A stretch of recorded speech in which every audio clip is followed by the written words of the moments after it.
This meeting is being recorded. Sin problema.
Muy buenas tardes a todos. Muchísimas gracias por estar conectados para este curso de herramientas de inteligencia artificial para la vida cotidiana.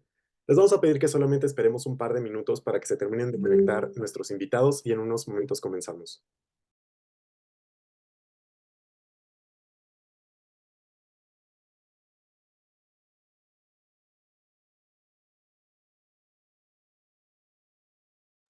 Genial, con mucho gusto cuando ustedes indiquen. Es 5:30.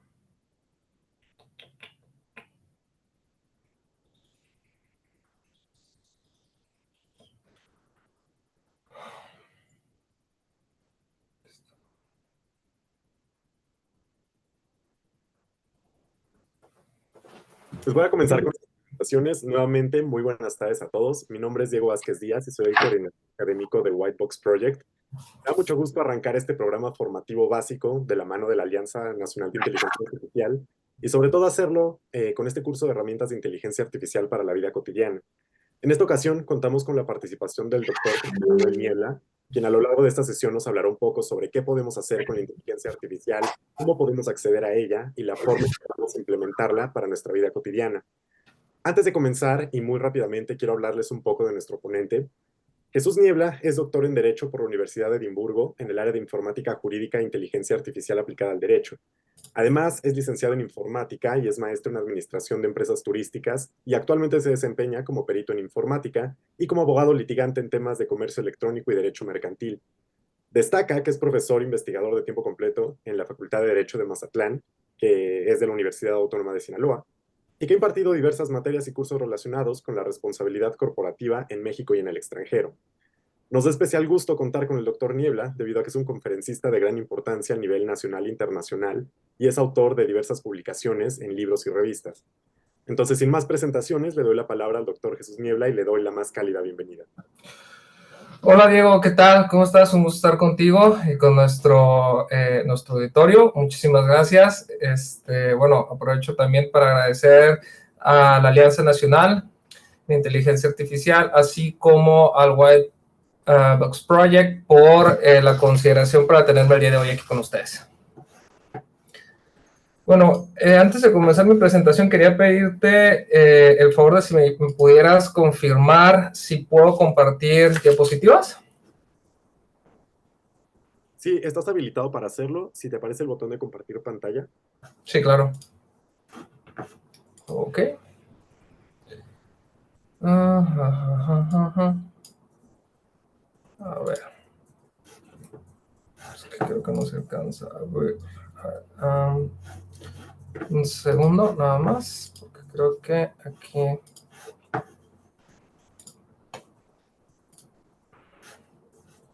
Hay un problema con el botón, no me permite compartir. A ver.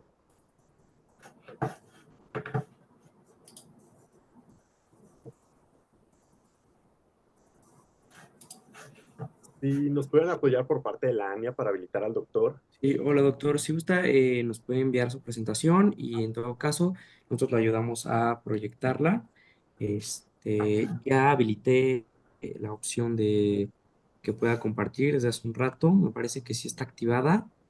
Este, pero de todas Ok, formas, sin que lo problema, si apoyamos. gustas, sí, si gustas nada más me envías por favor Claro. tu correo y comenzamos.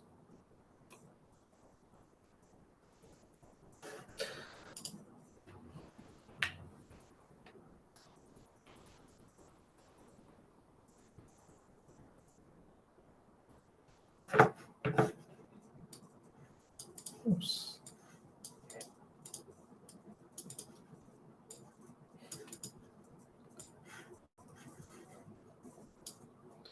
Ok.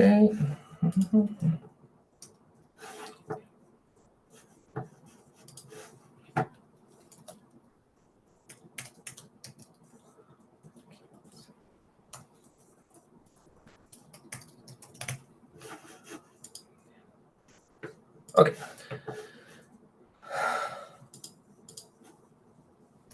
Daniel.mancilla@1505. Ok, listo.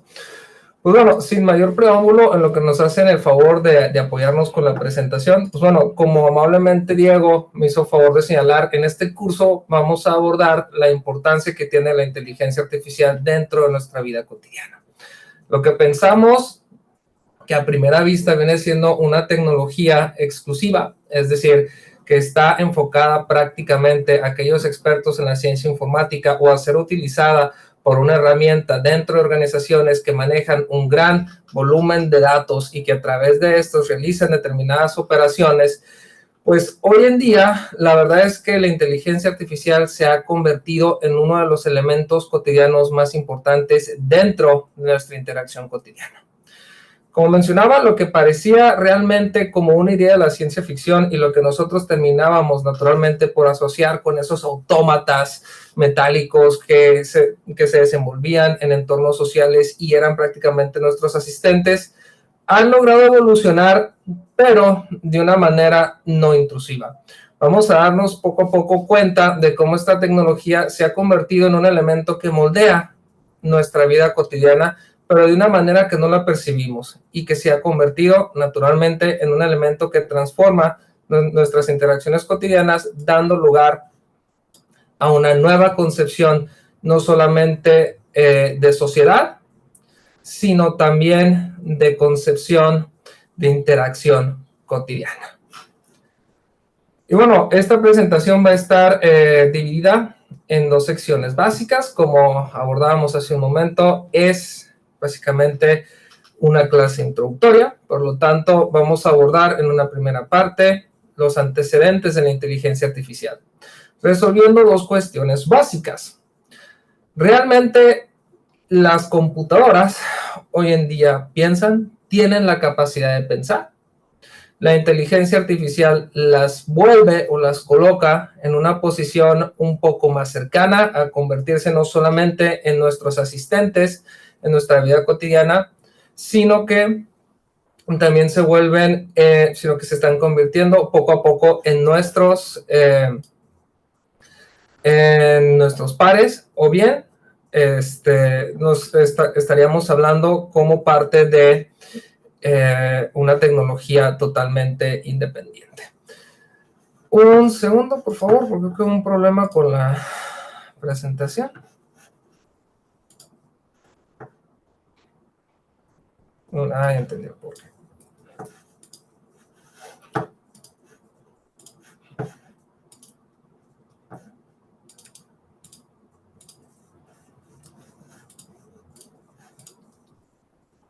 No, segundo.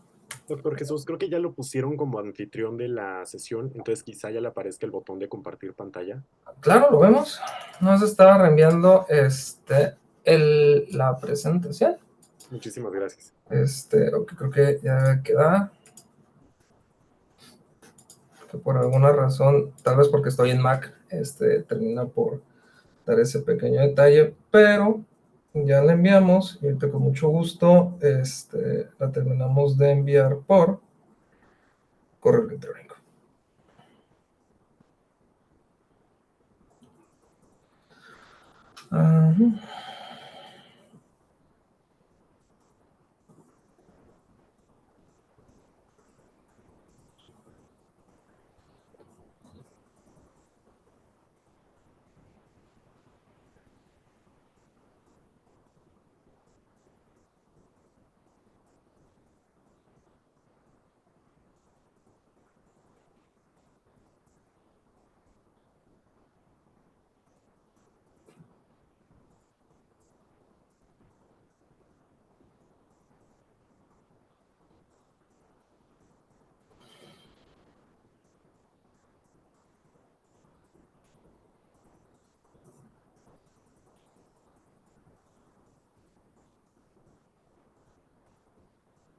No sé si me puedan confirmar si ya les llegó el correo. Listo, me acaba de llegar en un momento, procederé a compartirlo. Muchísimas gracias.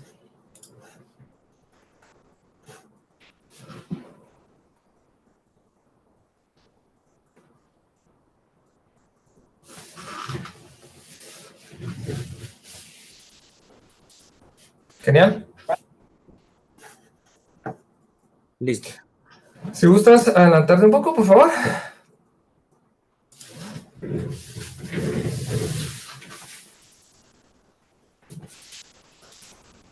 La que sigue, por favor.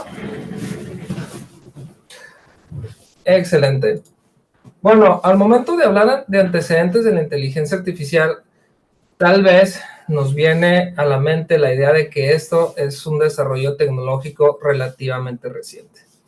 La verdad sea dicha es que la idea de desarrollar instrumentos que puedan no solamente asistirnos en nuestras tareas cotidianas, sino que puedan reflejar un nivel de razonamiento equiparable con el que nosotros desempeñamos al momento de resolver tareas en particular, ha sido uno de los objetivos principales del hombre desde que pudo desarrollar la capacidad, ¿sí?, de crear instrumentos mecánicos. Y derivado de esto, bueno, podemos encontrar, si gustas pasar al siguiente, ¿sí?, podemos encontrar antecedentes desde hace 6 siglos. Naturalmente, durante estas primeras etapas, pues este tipo de conceptos no representaba o no tenía una representación física.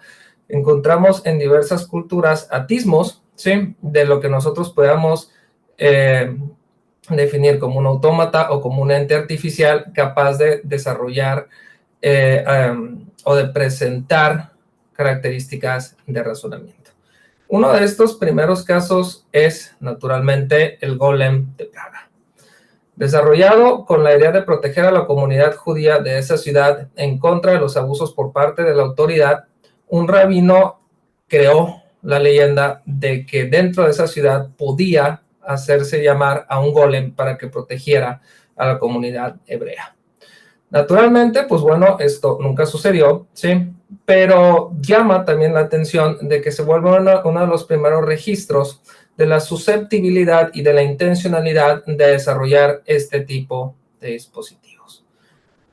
Moviéndonos un poquito más adelante en la historia, podemos encontrar el famoso soldado de Da Vinci. Un poquito antes, por favor.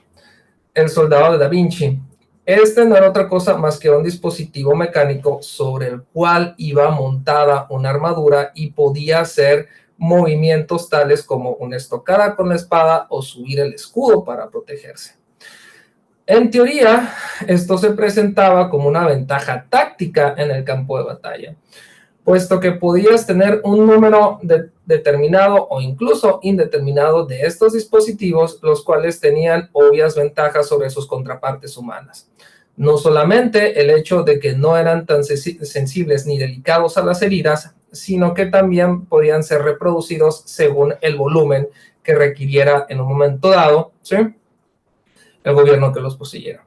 Y esto era particularmente relevante porque se presenta en una etapa en la historia en la cual los principados italianos se encontraban en un estado de constante guerra, y este dispositivo, ¿sí?, va a ser uno de los primeros registros de lo que se conoce como guerra psicológica, es decir, el temor fundado a la ventaja que tiene mi enemigo con respecto a la utilización de un instrumento o dispositivo en particular.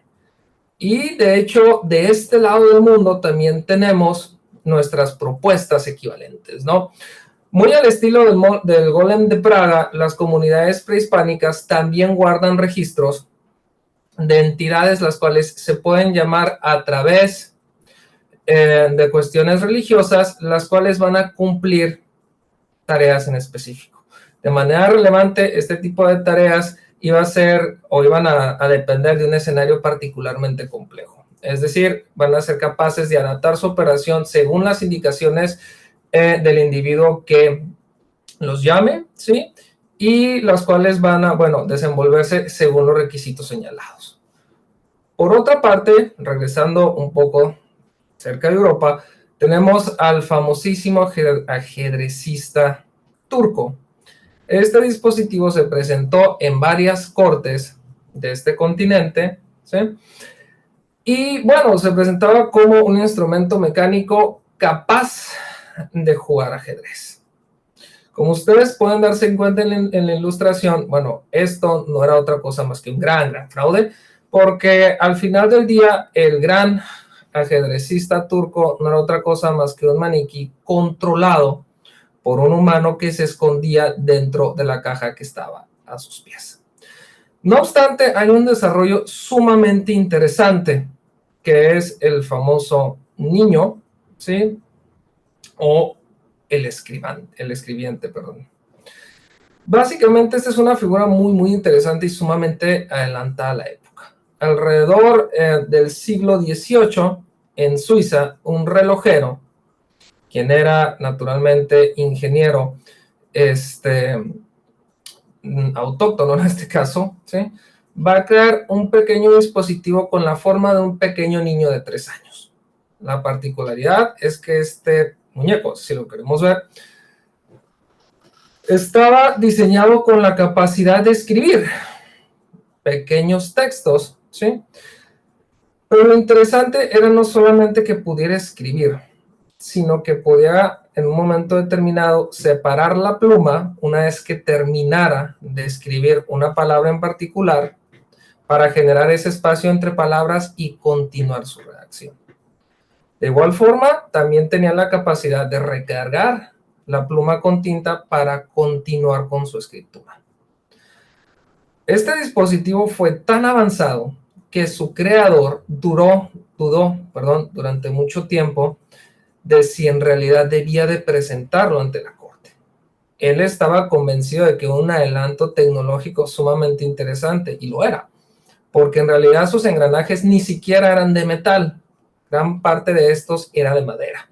Lo que ustedes ven en la imagen no es otra cosa que la paulatina remoción de los instrumentos mecánicos realizados en madera, ¿sí?, y cambiados por metal.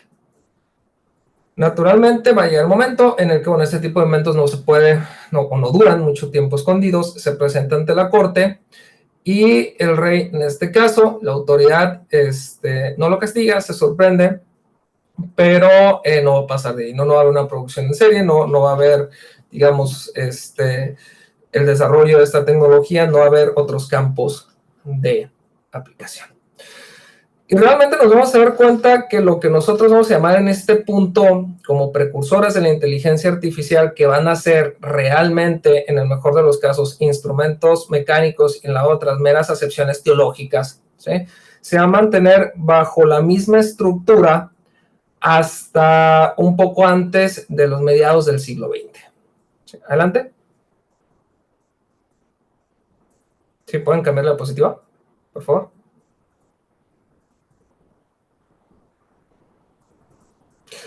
Y esto derivado precisamente de la Segunda Guerra Mundial. Tristemente, gran parte de los mayores adelantos tecnológicos en la historia de la humanidad dependen en gran medida de eventos bélicos. La Segunda Guerra Mundial no solamente se caracteriza por el gran volumen de choques bélicos, sino también por la complejidad logística que suponía para las naciones participantes el poder tomar parte en este conflicto y sobre todo mantener diversos frentes abiertos. En este sentido, lo que se comenzó a hacer fue establecer nuevos proyectos y enfoques de procesamiento de información que permitieran establecer prioridades y sobre todo señalar proyecciones, las cuales permitieran abastecer el frente de batalla y que brindaran una ventaja técnica estratégica a las partes en conflicto. Y derivado de esto nos vamos a dar cuenta que el enfoque tradicional sobre el cual se basaba lo anterior eran matemáticas. El problema, ¿sí?, era que el volumen de información generado por este conflicto bélico hacía que fuera prácticamente imposible realizarlo a través del cálculo únicamente humano. En este punto es cuando se comienza a presentar y masificar dentro del sector militar la utilización de dispositivos mecánicos, los cuales ofrecían la capacidad de procesar grandes cúmulos de información. Es así como vamos a presenciar naturalmente el incipiente nacimiento de lo que hoy vamos a denominar informática y que eventualmente va a dar pie al origen de lo que hoy denominamos ciencia computacional. Adelante, por favor.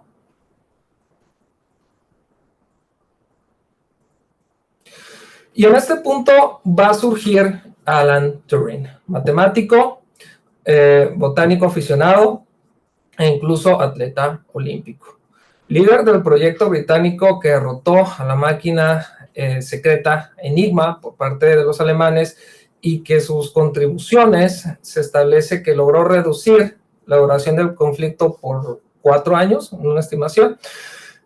Va a señalar que las computadoras no solamente van a continuar y van a evolucionar, sino que eventualmente se van a convertir en elementos indispensables para el día a día de los ciudadanos.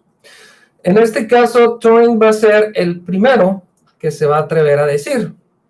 Va a llegar un momento donde va a ser sumamente difícil distinguir si una persona va a estar interactuando con una computadora o va a estar interactuando con la contraparte humana. Básicamente, lo que quiere decir Turing es que un día las computadoras van a tener una capacidad de procesamiento tal que van a ser equivalentes al elemento humano. Adelante. Y es aquí donde podemos ver, propiamente dicho, la famosísima prueba de Turing, que lo que dice es, bueno, cuando una persona interactúe, ¿sí?, con otra persona, realice una conversación, en este caso, y les sea imposible distinguir si su contraparte es humano o computadora, es ahí donde vamos a estar en presencia de un dispositivo inteligente. Que vaya, hoy en día también es importante señalar que, bueno, esto en realidad se termina quedando corto porque diversos enfoques, por ejemplo, en procesamiento del lenguaje natural, que son cuestiones bastante simples, pues en realidad pueden pasar este esquema de la máquina de la prueba de Turing. Como que ejemplo, ciertos bots que son básicamente estructuras muy simples, pero que son capaces de encaminar una conversación hacia determinados sentidos y dar la impresión de que están razonando las respuestas. Adelante, por favor. Y bueno, hoy en día llegamos a esta pregunta: ¿qué es propiamente dicha la inteligencia artificial? Adelante. Existen diversas definiciones. Es imposible señalar que existe una definición universal o generalmente aceptada, puesto que la inteligencia artificial tiene diversas acepciones y diversos enfoques operativos. No obstante, una de las que tiene mayor nivel de aceptación es aquella que la señala como rama de la ciencia computacional encargada del desarrollo de dispositivos capaces de operar en escenarios los cuales requieren para su resolución la implementación de razonamiento. Esta última palabra va a ser un punto de inflexión en el desarrollo de tecnología inteligente. Adelante, por favor, estimado Diego. Pero bueno, ¿cómo surge la inteligencia artificial? Y es que una década después de terminada la Segunda Guerra Mundial y con el advenimiento y sobre todo la diseminación de las computadoras, dejando ya la exclusividad del ámbito militar y comenzando a ser tomadas por diversos sectores, particularmente el académico, surge la famosísima conferencia de Dartmouth o el famoso taller de verano de Dartmouth. Básicamente aquí se juntan expertos en ciencias computacionales, lógica, psicología, matemáticas, incluso biología, para analizar la susceptibilidad de poder migrar la expresión lógica tradicional del conocimiento hacia una expresión computacional. Como todos sabemos, el resultado de esto fue afirmativo. Adelante.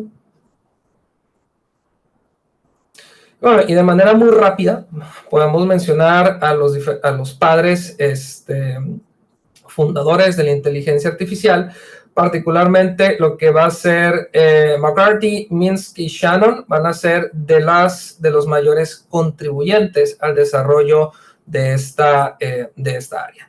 Cabe mencionar que si bien es cierto que la inteligencia artificial va a ser un área de estudio desde la década de los 50, esto no significa que va a lograr el desarrollo, ¿sí?, de dispositivos susceptibles de ser insertados al mercado. En un momento más vamos a ver las razones. Adelante.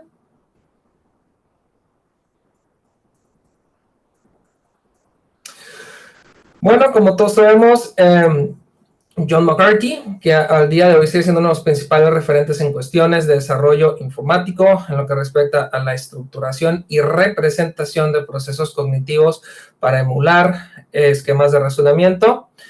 Herbert Simon, que fue uno de los principales contribuyentes en lo que respecta a la representación de esquemas lógicos y sobre todo cuestiones de eficiencia y aprendizaje de la inteligencia artificial, así como también Alan Newell, quien señalaba dentro de sus contribuciones que los esquemas de razonamiento no solamente van a ser esquemas duros, es decir, esquemas de representación, sino que se pueden ver afectados por experiencias, es decir, la manera en cómo el individuo va aprendiendo.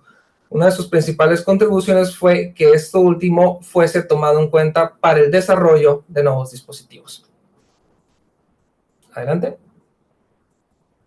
Por favor. Y es en este punto donde comenzamos a darnos cuenta de si en realidad los primeros dispositivos y desarrollos de la inteligencia artificial se pueden considerar exitosos. La verdad es que esta primera etapa va a ser una primera etapa un poco complicada, sobre todo por cuestiones de entendimiento propio de la novedad del área. Ejemplo de esto fue el famosísimo generador universal, generador de respuestas universales, el famoso General Problem Solver. La idea era crear un dispositivo que tuviera todo el conocimiento, ¿sí?, sobre ciertos o determinados problemas y que fuese capaz de proveer este tipo de respuestas. Bueno, si bien es cierto que a través de una estructura lógica tradicional, ciertos esquemas sobre los cuales este dispositivo funcionaba, el problema se daba cuando surgía esa migración hacia el elemento computacional. Y aquí vamos a enfrentarnos a una de las primeras lecciones. El razonamiento humano es sumamente complejo, es sumamente demandante en términos técnicos. Hablar de la representación general de un área del conocimiento es, en términos computacionales, sumamente difícil. Es aquí donde nos vamos a dar cuenta que, si bien es cierto, este tipo de sistemas van a crear o van a construir respuestas equiparables a las que hubiera presentado un experto humano en el área de aplicación, también nos vamos a dar cuenta que les va a tomar mucho tiempo. 20, 25, 15 minutos por pregunta. Esto lo que hacía era que realmente fuera del área académica y de investigación, la inteligencia artificial, la verdad es que fuera visto como un área no atractiva, como un área que todavía le faltaba, ¿sí? Y esto va a derivar en su eventual evolución. Adelante. Y es en este punto donde vamos a comenzar a darnos cuenta de lo que hoy denominamos tipos de inteligencia artificial. El enfoque anterior se basa en el esquema denominado todo el conocimiento. La idea era que la inteligencia artificial fuese capaz de atender todo el conocimiento de un área de aplicación. Por ejemplo, si se aplicaba al derecho y fuese aplicado al derecho civil, que tocara todo lo relativo al derecho civil. Se aplicaba al derecho penal, que tuviera que ver todo con el derecho penal. Se aplicaba a la medicina, vamos a ponerlo así, a cardiología, que supiera todo lo de cardiología. Y es que lo relevante en este punto, volvemos al mismo, es que teóricamente era factible. Era posible crear las secuencias y la estructura para que pudiera razonar con respecto a todas las potenciales combinaciones de variables y producir respuestas. El problema era que eran sistemas sumamente lentos, eran dispositivos que consumían demasiado tiempo y que sus operadores simple y sencillamente los encontraban poco atractivos. Eventualmente nos vamos a dar cuenta que esto va a llevar a un replanteamiento sobre cómo la inteligencia artificial debe de abordar los esquemas de razonamiento y cómo debe de enfrentarse a la resolución de problemas. Adelante, por favor. En este caso, el razonamiento tradicional vamos a poder darnos cuenta que va a basarse en formas de razonamiento basados en esquemas muy amplios de información. Interpretación completa de escenarios basada en el análisis completo de casos, predicción de modelos jurídicos y uno muy importante, sobre todo para lo que es el derecho y lo que es la medicina, es el modelado de argumentos. Y poco a poco nos vamos a dar cuenta que se va a dar la apertura a un método de representación, muy entre comillas, de conocimiento, que son los famosos modelos estadísticos. Básicamente, estos modelos de predicción lo que van a hacer es analizar un cuerpo de escenarios, ¿sí?, que ya hayan sido resueltos con anterioridad y que tengan un grado alto en la calidad de respuesta, para identificar las características de esto, las variables que intervienen, así como los puntos en similitud. Esto va a dar pie a que se comience a tomar en cuenta como propuesta para la generación de dispositivos inteligentes aquellos que puedan analizar similitudes en casos resueltos y presentar una propuesta de resolución. Esta propuesta de resolución va a ir acompañada de un nivel de certeza, es decir, la respuesta que yo te estoy brindando tiene un 90, un 80, un 95% de certeza, pero va a tener la característica de que va a ser sumamente rápido, va a ser capaz de brindar respuestas en minutos o incluso en una fracción de tiempo, lo que eventualmente la va a llevar a ser el modelo de razonamiento sobre el cual hoy en día la mayoría de los dispositivos inteligentes van a estar o van a haber adoptado, incluso aquellos que operan hoy en entornos digitales dinámicos, como es el caso de Internet. Adelante, por favor, Diego. Y bueno, esta es básicamente la idea o la representación muy básica de cómo funcionaban esos primeros dispositivos. Perdón, en este caso, un dispositivo que estaba encargado, ¿sí?, de vender un producto. A tenía que ser el cliente, perdón, el vendedor. B tenía que ser el cliente y C el producto. Básicamente, a través de una estructura secuencial, señalaba de si B, que era el comprador, aceptaba el precio a través del cual estaba ofertado el producto, se convertía en el propietario de B.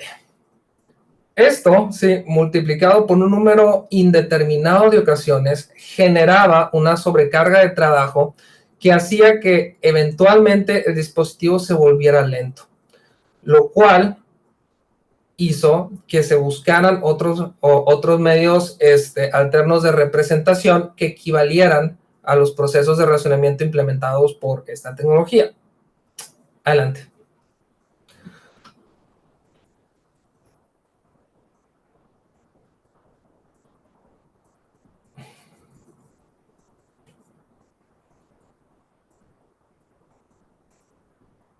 Creo que no se cambia.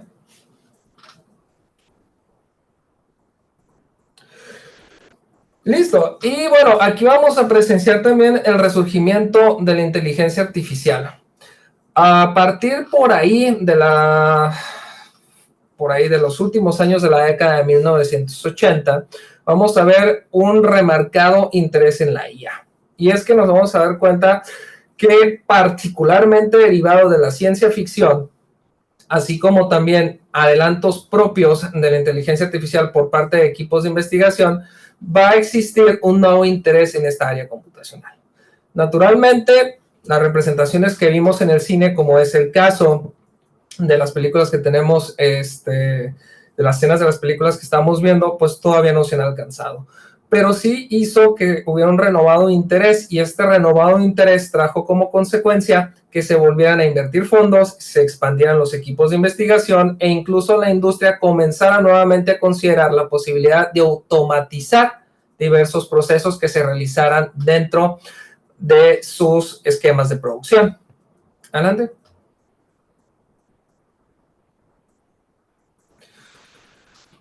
Y es en este punto donde el aprendizaje o la representación de razonamiento tradicional, como el que vimos hace 2 diapositivas, ¿sí?, se va a ver acompañado de la adopción de un modelo basado en estadística o basado en proyecciones. Derivado del proceso masivo de digitalización de información, se hizo evidente que existía un gran acervo digital de diversas áreas del conocimiento. Esto como tal trajo como consecuencia la susceptibilidad de desarrollar enfoques capaces de entender las resoluciones existentes en escenarios pasados y tomarlos como puntos de partida para resolver nuevos escenarios que tuvieran similitudes con los casos ya resueltos. Es aquí donde van a surgir esquemas basados en estadística, como es aprendizaje automático, que coloquialmente conocemos como Machine Learning, y Big Data. De hecho, es importante señalar que la mayoría de los esquemas de razonamiento que vemos hoy en día no son en estricto sentido representaciones de la manera en cómo piensa el elemento humano. Más bien son proyecciones basados en el procesamiento, ¿sí?, de información estadística. Incluso hay una disputa dentro de la misma inteligencia artificial señalando si en realidad este modelo crea dispositivos inteligentes o si son realmente inteligentes, porque al final del día no existe un esquema, una estructura de razonamiento. Básicamente lo que buscan a través de la detección de patrones son similitudes, y al final la propuesta de respuesta guarda un nivel determinado de asertividad. No es una respuesta 100% segura, pero brinda la oportunidad de obtener dispositivos relativamente precisos, con un nivel aceptable de certeza, aunque siempre con un margen de error. Son relativamente baratos en términos de consumo de insumos técnicos, ¿sí?, y son compatibles con las nuevas tecnologías, particularmente aquellas que toman como núcleo el Internet. Adelante, por favor. Y bueno, ¿dónde vemos aplicada la inteligencia artificial? Hoy en día es importante señalar que dentro de nuestro entorno cotidiano, la inteligencia artificial interactúa, y me atrevo a decir que hasta influye, ya sea de manera directa o indirecta. ¿Podemos ser más perceptivos con respecto al rol que está abordando? Por supuesto, va a depender del escenario de aplicación. Uno de los escenarios que resulta particularmente más palpable es la transición de esquemas electrónicos hacia digitales. Podemos verlo naturalmente en cómo muchos de los procesos gubernamentales que tradicionalmente se realizaban con seres humanos comienzan a minimizar este esquema en pro de estructuras digitales. Estas no solamente son estructuras de gestión, sino también son estructuras que permiten utilizar la información recopilada para la generación de tareas ligadas. Esto en un momento determinado se convierte en un nicho de aplicación de la inteligencia artificial.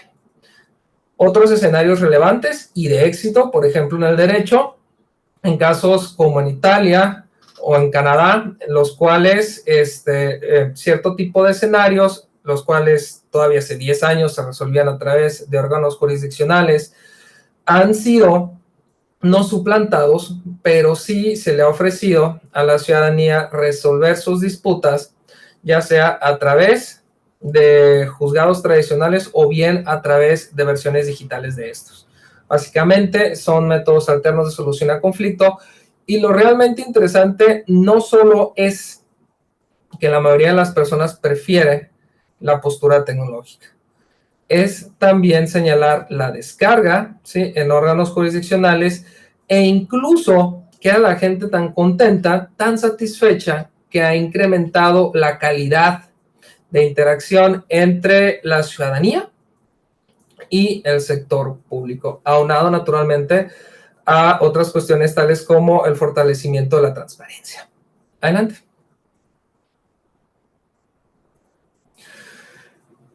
Y abordando ya otro tipo de sectores un poco más relevantes, podemos ver cómo la inteligencia artificial se vuelve una piedra angular para resolver problemas sociales en entornos que son sumamente complejos. Un ejemplo de esto es Río de Janeiro, tradicionalmente considerada como una de las ciudades más conflictivas de América Latina. La implementación de esquemas de seguridad basadas en inteligencia artificial han logrado disminuir los índices de violencia y de comisión de delitos. Esto basado en un incremento en la mejora en la calidad de los servicios de seguridad. En lugar, de sobrellenar las zonas conflictivas o llenar en demasía las zonas conflictivas con policías, lo que se hace es detectar las zonas que presentan mayor índice criminal, obtener proyecciones basadas incluso en horas determinadas y mantener e implementar esquemas de patrullaje constante. Está demostrado que la presencia policial influye en la disminución de actividades delictivas y a su vez crea vínculos de colaboración entre la sociedad y las fuerzas de seguridad. Adelante, por favor. También tenemos el modelo de salud pública basado en lo que se conoce como salud inteligente.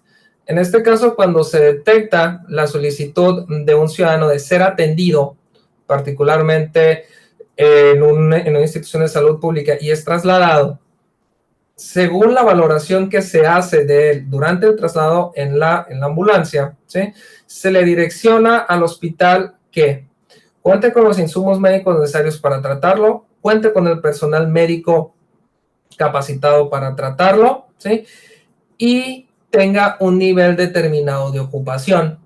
Esto tiene como consecuencia que no se sobrellenan, no se desbordan los hospitales, se garantiza un nivel integral de insumos médicos para tratar a los pacientes y no se sobrecarga con trabajo a los médicos que se encuentran en determinados hospitales. Adelante. Incluso también lo podemos ver en cuestiones como transporte, ciudades como Londres o como Nueva York, que tradicionalmente han adolecido, ¿sí?, de problemas en lo que respecta al manejo de las vías de transporte, han visto precisamente en la inteligencia artificial una aliada sumamente importante. Como tal, se pueden crear proyecciones según el número de automóviles que transitan en las principales zonas, basadas en mediciones según la hora, lo que permite establecer criterios para el debido desfogue, es decir, una reconfiguración de los semáforos, ¿sí?, dar prioridad a ciertas vías, permitir que el servicio público destine unidades adicionales a las vías que requieren pues de un mayor número de vehículos de transporte, etcétera. Lo cual ha tenido como efecto paralelo, ¿sí?, no solamente pues un mayor nivel de aceptación, sino que ha disminuido los niveles de estrés. La gente se estresaba mucho en los transportes de ida y de particularmente regreso a su casa. Ahora, con este tipo de enfoque, los nuevos estudios señalan que la gente ha disminuido su nivel de tensión. ¿Puedes cambiarla, por favor? Y bueno, cuando hablamos ya de elevar la calidad del servicio público, existen infinidad de escenarios de aplicación, cálculo de impuestos según el tipo de esquema fiscal al que pertenezcas, uso legítimo de derechos de autor también, vigilancia, seguridad, incluso para solicitudes de inmigración y también, ¿por qué no?, para cuestiones de transparencia y confiabilidad en la manera en cómo se realizan diversas gestiones públicas.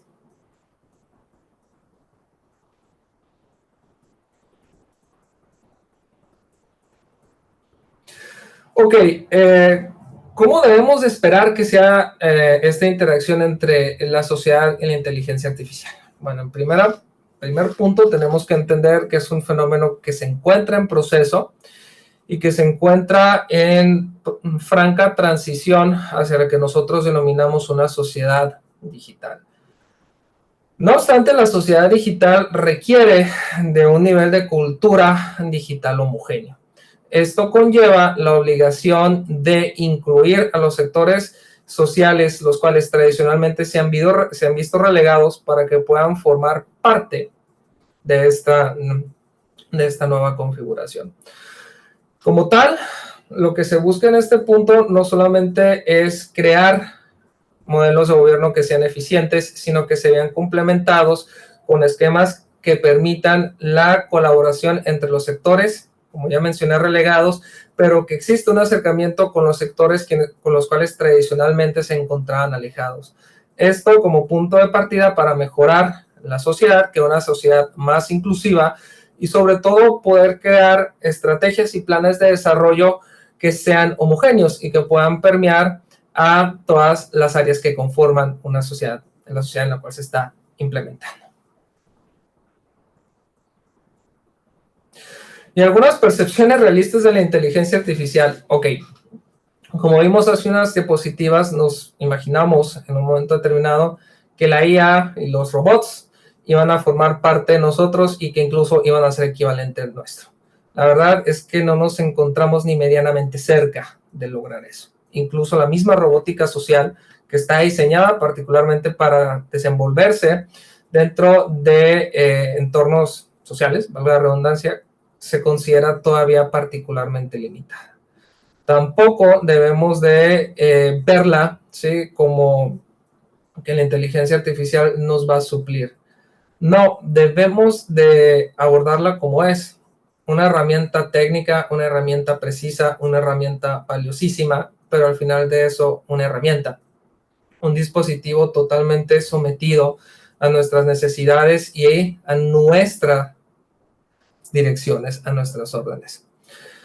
Los avances en computación, particularmente ubicua, sí, en un momento determinado van a poner a prueba esta postura, pero lo que se puede señalar hoy en día, y desde una perspectiva un poco general, es precisamente eso.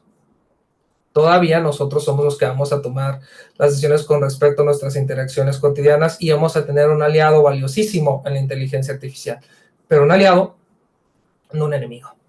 Adelante, Diego. Y bueno, en esta primera etapa, ¿cómo podríamos señalar el aprendizaje, sobre todo en lo que respecta a la evolución de la IA? Pues bueno, la representación de conocimiento a manera de resumen, sí, la representación del conocimiento humano es la manera más exacta de crear y estructurar esquemas de razonamiento, pero también es la más demandante en cuestiones técnicas. Los modelos estadísticos, por cuestiones de eficiencia operacional, son los modelos deseables, aunque también vale la pena señalar en que la representación simbólica de conocimiento sigue siendo objeto de estudio y sigue siendo un área en franco desarrollo como parte del crecimiento de la inteligencia artificial. Solo que los modelos estadísticos permiten el desarrollo de dispositivos con un mayor mercado de adopción. Debemos también enfocarnos en dispositivos o creaciones más prácticas. Una de las principales experiencias del desarrollo de la IA es dotar a estos dispositivos con la capacidad de adaptarse a lo que les dice el escenario. Por ejemplo, si estamos con un robot de asistencia que permite a una persona que no puede, por ejemplo, ver, y esta persona va a una exposición artística dentro de un museo, el dispositivo lee la descripción de una obra y se la pasa a su operador, el dispositivo debe de saber qué obras tienen permiso para realizar este tipo de representaciones y qué obras no. ¿Sí? Y bueno, también tiene mucho que ver los procesos de mantenimiento. En lo que respecta a los modelos basados en cuestiones estadísticas, requieren del constante ingreso de material nuevo, de datos nuevos. Esto hace que su base de datos en un momento determinado requiera un proceso de mantenimiento. Es un esquema comparativamente sencillo, sobre todo si lo comparamos con los esquemas tradicionales, pero aún así son precisamente compromisos propios de la adopción de esta tecnología. Adelante, Diego, por favor. Bueno, a maneras de conclusiones, ¿sí? Debemos de abordar a la IA ya como un componente de nuestra realidad social, aunque no sea intrusivo. No lo sentimos, pero está ahí y forma parte de nuestra realidad cotidiana. Esta tecnología cuenta con la capacidad de operar tanto en entornos físicos como digitales, y creo que todos, en mayor o menor medida, en lo que refiere a escenarios digitales, hemos interactuado con la IA. Los modelos de razonamiento en la IA no equivalen a los procesos cognitivos humanos, eso es importante señalarlo, ¿sí? Y también es una herramienta presente y valiosísima tanto para el sector público como para el sector privado. Lo que también debemos de hacer es que esa adopción de la inteligencia artificial, esa diseminación de esta tecnología, debemos también de extenderla a escenarios los cuales tradicionalmente se han visto relegados. Debemos de hacer el esfuerzo para que ellos también se vean beneficiados por parte de los adelantos y del incremento en la calidad operacional que esta tecnología ofrece. Adelante. De mi parte, sería todo. Quedo de ustedes por si existe alguna pregunta. Muchísimas gracias. Muchísimas gracias, doctor Jesús. Si alguien tuviera alguna pregunta, alguna inquietud o algún comentario, se los agradeceríamos que lo hagan en el chat. Tenemos todavía algunos minutos para poder llevar a cabo un diálogo con el doctor.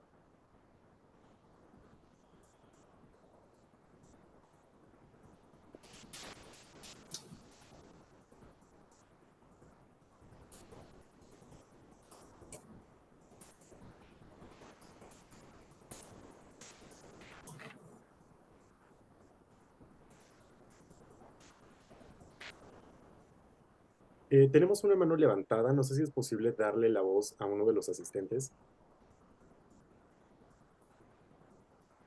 Y doctor, me parece que usted tiene la posibilidad como anfitrión de poder darle la voz a la persona con la mano levantada desde el apartado de participantes.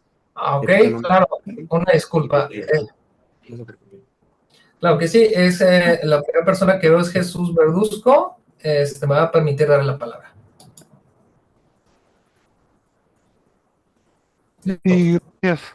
Buenas tardes. Muy interesante, muy buena la presentación. Muchas gracias.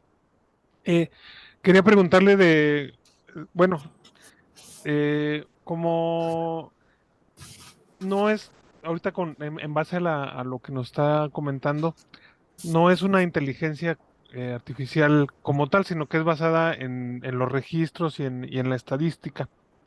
Entonces, eso también eh, podría traer alguna controversia legales, como estábamos ahorita viendo, bueno, a nivel noticioso, ¿no? A nivel por ejemplo, que Google está demandando de que se está usando o está siendo demandada porque está tomando información de, de los periódicos o de algunas fuentes que tienen derechos de autor o que se toman de YouTube. Entonces, al final, bueno, son informaciones que de alguna forma son trazables a través de las estadísticas o a través del funcionamiento de la inteligencia artificial y que pueden también tener algunas implicaciones que estén infringiendo normas legales o que estén infringiendo derechos de autor o que estén también pudiendo ser manipuladas, ¿no? Manipuladas para hacer así una tendencia, como por ejemplo el caso de cuando ganó Trump o cuando fue el Brexit, con el tema de Cambridge, eh, del sistema de Cambridge con Facebook, ¿no? Bueno, ese era el comentario que quería preguntar. Sí, totalmente. Existe una dualidad en el uso de la tecnología y la inteligencia artificial no está para nada exenta. Incluso podemos hablar francamente de campañas de discriminación, las cuales se realizan a través de tecnología, le hacen muy entre comillas inteligente.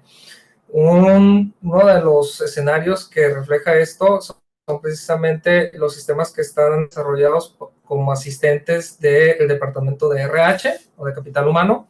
En Estados Unidos hubo una tendencia en la cual se presentó un nivel de disminución en las contrataciones de mujeres que tenían cierta edad y cumplían con ciertos requisitos.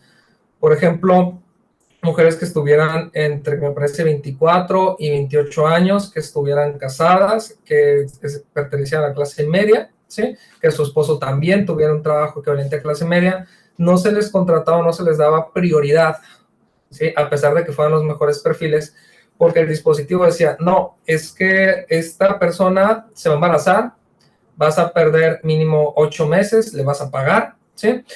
Cuando regrese, esta persona va a tener que atender a sus hijos, te va a costar, porque tienes que darle de entrada un espacio y tienes que permitirle salir. Entonces, este tipo de esquemas naturalmente se encuentran, como se conoce, viciados, ¿no? Y ese vicio puede derivarse de dos cosas. Uno, de la calidad de calidad de la información con la que fue entrenado, y esto realmente pasa, o sea, los registros de todavía hace una década o tal vez 15 años demuestran que en ciertos sectores existen o existían prácticas poco éticas como la que te estoy mencionando, eh, y que naturalmente terminan por generar un perjuicio, ¿no? Otro caso, me parece que fue Compass, sí, que fue un sistema de auxiliar para los jueces de alzada en Estados Unidos en materia criminal, nuestro equivalente al derecho penal. La idea era que asistiera y que le dijera al juez cuál de las personas que se estaba sometiendo a su criterio fuera más susceptible a delinquir. En este caso, y te lo pongo así, o sea, está debidamente documentado en internet. Personas que fueran o que hubieran delinquido por primera vez, que no fueran crímenes violentos, que no fueran robos cuantiosos, que no hubiera lesiones ni nada por el estilo, solo por el simple hecho de ser afroamericano, ¿sí? Se les negaba cualquier beneficio. E incluso, y en contrasentido, personas que eran blancas, quienes ya habían cumplido condenas condenatorias, quienes habían sido condenados por delitos violentos, donde incluso había habido lesionados, ¿sí? A ellos sí se les otorgaba el beneficio de abreviados o de otro tipo de ayudas procedimentales. ¿Y de dónde venía este problema? Lo que todo el mundo pensó, no es que está mal configurado la IA, en algún momento hay un problema con respecto a la interpretación de variables o al manejo de patrones. Lo realmente pues no relevante, sino más bien el shock que se derivó de todo esto es que el problema venía de la información con la cual se había entrenado el algoritmo. ¿Qué te quiere decir? ¿Qué quiere decir con esto? Que había un racismo sistematizado en ese estado, en Estados Unidos, contra las personas afroamericanas, ¿sí? ¿La IA es susceptible de ser utilizada para este tipo de cuestiones? Sí, definitivamente, como también puede haber fallos operativos, ¿no? Errores de programación, glitches, como se denominan. Sí, también, sí. Pero sí, muchas gracias. Y también haciendo otra pregunta y abusando del tiempo, eh, yo supongo que esto va a tener una maduración, ¿no? Bueno, esa es la opinión que me gustaría escuchar de usted. Como por ejemplo, no sé si pueda ser algo similar como pasó con la música, ¿no? O con el propio Internet de que pues había mucha piratería, llegó el momento que, por ejemplo, los discos piratas, del el caso de que se podía bajar música, y pues hoy en día ya eso es mucho más difícil, ¿no? No digo que no suceda, pero se reglamentó, se hicieron, por ejemplo, los streamings, se hizo los Spotify, por ejemplo, y toda pues toda ese entorno que al final maduró. No sé, desde su opinión, si la IA va a llegar así un momento que va a tener una estabilidad o un control, un nivel de maduración, considerando la responsabilidad social, considerando pues esos términos de la moral o de las leyes, hacia dónde iríamos, ¿no? Así, tratando de tener así una bolita de cristal.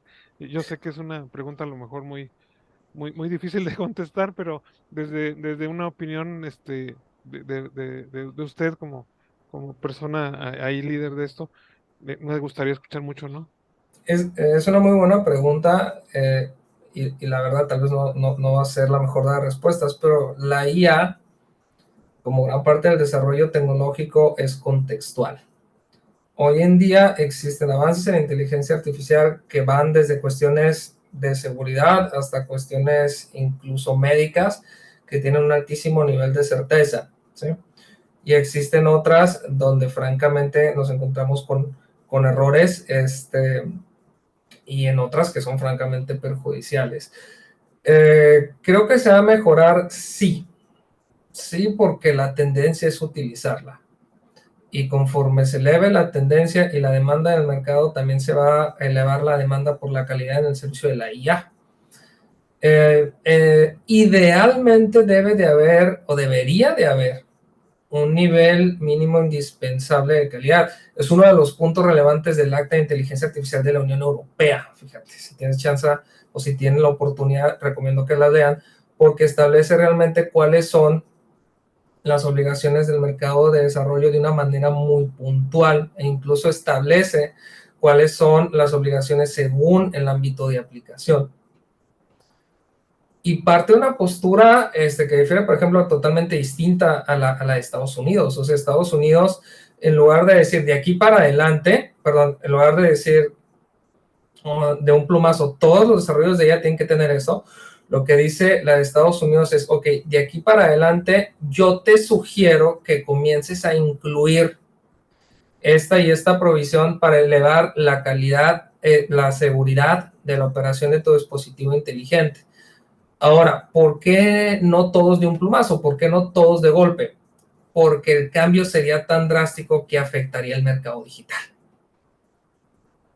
Entonces, lo que se reconoce ahí es el valor estratégico económico que tiene el enfoque actual. Y lo que se dice es, bueno, yo te recomiendo, yo te incentivo, yo te ofrezco estos beneficios para que en un plazo, porque son 6 años, una cosa así, ya tu totalidad de tus nuevos desarrollos incluyan tal y tal y tal y tal perspectiva de seguridad, ¿sí? Pero ya es una cuestión también, que depende no solamente del contexto, sino del entorno jurisdiccional que lo veamos. Por ejemplo, nosotros no diseñamos el volumen de IA que requerimos o que consumimos. Y eso per se acarrea un problema, que muchas veces la IA que nosotros consumimos no refleja, ¿sí? O por lo menos no es enteramente compatible con las cuestiones regulatorias o incluso éticas, porque la ética, a pesar de que es general, es muy dependiente del enfoque que se le vea, no es la misma, ¿sí? Entonces, hablar de que toda la IA va a tener un punto mínimo indispensable de seguridad sería lo ideal, pero sí te puedo decir que depende de muchos factores, aunque sí es una tendencia reconocida. Falta ver, habría que ver el desempeño y la evolución de la industria en unos años. Y sobre todo, vale la pena señalar, incentivar el desarrollo y el fortalecimiento de la IA nacional. Sí. Muy interesante abusando también, si es posible, de otra otro comentario. Gracias. Eh, en base a lo que usted está diciendo, esto entiendo que podría polarizar aún más, ¿no? Es decir, tener una brecha digital que pudiera ser mayor, no sé, o a lo mejor yo lo estoy viendo de una manera diferente, porque quienes tengan esos recursos van a poder acceder a la IA y los que no lo van a poder acceder. Entonces, ¿usted considera que eso puede aumentar o disminuir la brecha digital en la población, en México o a nivel mundial? Honestamente, yo quisiera que disminuyera. Ok, O sea, sí, sí, gracias. sí te lo puedo decir. Y eso viene desde una cuestión de educación, pero viene prácticamente desde preescolar. Otra Claro, de las cosas que podemos entender y aprender de los nórdicos sobre todo es que ellos les dan clases de civismo y de cultura digital a los niños de preescolar. De la misma manera que les enseñan el caminar en la calle, cruzar por las esquinas, ¿sí? El auxiliarse y apoyarse de un policía, les dicen qué es lo que deben de buscar cuando navegan en internet, qué cosas no ver, qué vínculos no abrir, ¿sí? Y claro. eventualmente a abordar precisamente de una manera apropiada las interacciones que ellos ya van a saber están siendo realizadas por autómatas. Esa es la cuestión. Yo sí quisiera, honestamente, que disminuyera. Y creo que debemos de enfocar esfuerzos no solamente en cuestión de recursos públicos, ¿sí? Sino también esfuerzos de nosotros como sociedad. Sin duda, ¿no? Y qué bueno que nos hace esas alertas, es muy importante, así como menos face y más bug, ¿no? Entonces, y lo último, me causó extrañeza, no sé, yo no sé si los demás también hayan notado, los camiones de transporte público, por lo menos aquí en el Estado de México, donde yo radico, dicen la inteligencia artificial, así dicen los anuncios de los camiones, la inteligencia artificial afecta tu vida. ¿Y crees que va a afectar las elecciones? Entonces, bueno, ya sería mi último comentario y lo que usted me guste comentar. Muchas gracias, muchas felicidades, y excelente, excelente a todos el equipo y gran exposición. Gracias. Muy, muy agradecido, estimado. Bueno, volvemos a lo mismo, todo depende de cómo lo utilices. Y fue como lo demostró Cambridge Analytica y lo hemos visto en otros escenarios. Todo depende, porque puedes utilizarla para cuestiones no éticas, como es manipular o crear dudas que en realidad terminen por nublar el sano juicio de las personas, o puedes utilizarlo para mejorar y lograr que tomen una decisión informada. Gracias, gracias. Nada. Permíteme, bueno, creo que tenemos tiempo para una pregunta más, Diego. Sí, doctor, usted tiene tiempo, está fantástico que sigamos. Ok, Recordemos que el día 18 tenemos más tiempo para algunas preguntas, pero si podemos abordar alguna más. sí, ok. Regálame solamente un segundo. Necesito tener. No, está bien. Adelante, José Benítez. Ah, profesor, buenas tardes. Pues que nada, estuvo excelente la presentación. Yo quisiera preguntarle si realmente ha afectado en la psique de las personas el hecho de ver bueno, la influencia del cine a la hora de que las inteligencias artificiales las veamos como Terminator, por ejemplo, o Skynet, la revelación de las máquinas. Eh, Bueno, sí, perdón. ah, o sea, ¿realmente nos espera un destino así o es malo el hecho de que le demos tanto poder a la inteligencia artificial? O siguiendo lo que usted dice de que realmente estamos muy lejos de ese futuro catastrófico. No quiero decir que es un futuro catastrófico, ¿sí? Porque hemos visto que en las áreas donde vemos grandes avances, hemos visto grandes beneficios. Por ejemplo, en el sector salud, los niños que presentan autismo existen en Holanda, o naturalmente en países que tienen un poco más de cultura en la implementación de esta tecnología. avances en el tratamiento y en el mejoramiento de la capacidad de la interacción social de niños que proceden autismo, incluso autismo profundo, basados en dispositivos artificiales. Tal vez sea porque son menos perceptivos, tal vez porque el dispositivo no gesticule, sino se canse, o sea, pero hay avances. Por ejemplo, personas de la tercera edad que tienen, pues ya, pérdida de memoria, también existen dispositivos que los ayudan, ¿sí? Y que sobre todo les permiten seguir teniendo una vida independiente. Y eso naturalmente se traduce en una mejora en la calidad de vida. Ahora, no todo es Skynet como tal, pero también podemos, por ejemplo, mejorar la calidad de servicios de seguridad. Claro, con los debidos candados, ¿no? Pero podemos mejorar nuestros servicios de seguridad, reducir el número e incrementar la preparación. O sea, existen... Soy yo más tendiente a creer en los beneficios, reconociendo los riesgos y asumiendo lo que nos toca a cada uno para incrementar, ¿sí?, los efectos positivos. Yo creo que la IA ha demostrado por sí misma que es capaz de convertirse en una de nuestras principales herramientas para ayudarnos a seguirnos desarrollando como sociedad. Muchas gracias, profesor. De nada, José, muchas gracias. Martín Valtierra.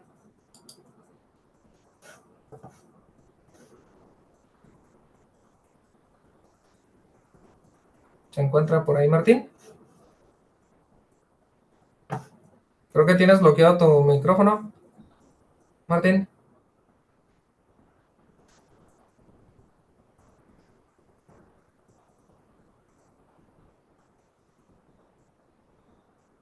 Bueno, ok, en lo que regresa Martín, parece que es la última mano levantada. Tomás Guevara.